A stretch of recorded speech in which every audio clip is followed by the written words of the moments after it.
It was a gloomy day as we arrived in Southampton, but it was all worth it for this.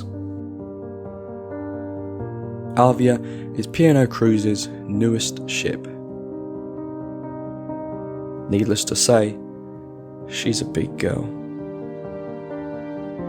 But we didn't come here just to stand in the rain gawping.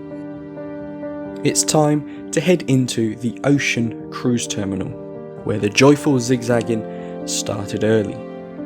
As always, it was a very efficient system getting through check-in, and before long, we were headed to the ship.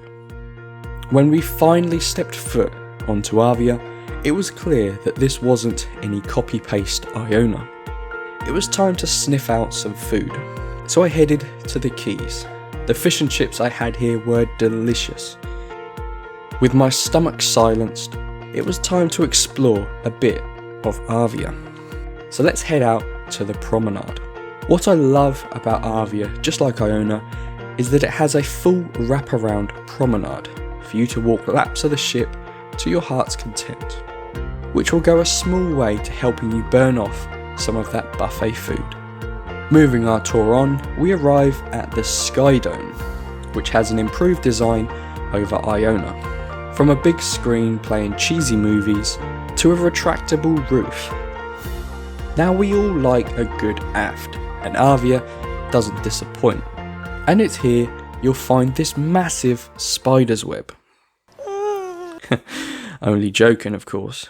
This is the altitude skywalk for those thrill seekers out there. But I think what we're all excited for is the swim up bar. The perfect place to grab a drink when you're sailing the Bay of Biscay.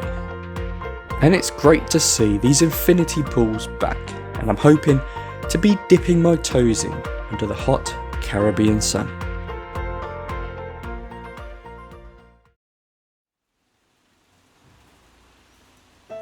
Of course, we're a long way from that, because as the rain rolled in for the 100th time today, the Queen Victoria saw her chance to break free and hopefully find some of that warmer weather.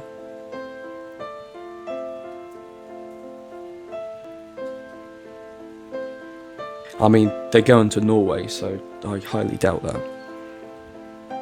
It was after a P&O trademarked late departure, we were headed for the Caribbean.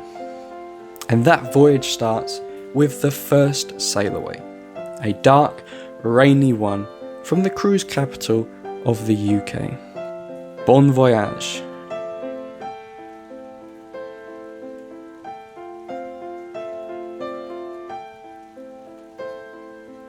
With us now officially cruising, it was time for something quite important. I had to find where I'd be staying for the next couple weeks. And Arvia is a big ship to navigate. Luckily, I found cabin 9422 without too much bother. I will be staying in an inside solo cabin, which as you can see, is quite cosy.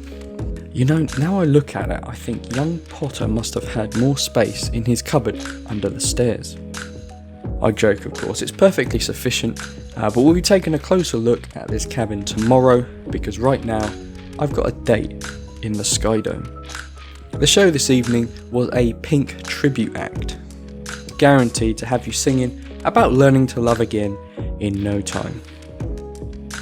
Or at least, try. And with it now raining for the 101st time today, that brings us to the end of day one on board Arvia. With a fair amount of motion in the ocean already, the captain warned us that the next couple days are going to be pretty rough. So stay tuned for that.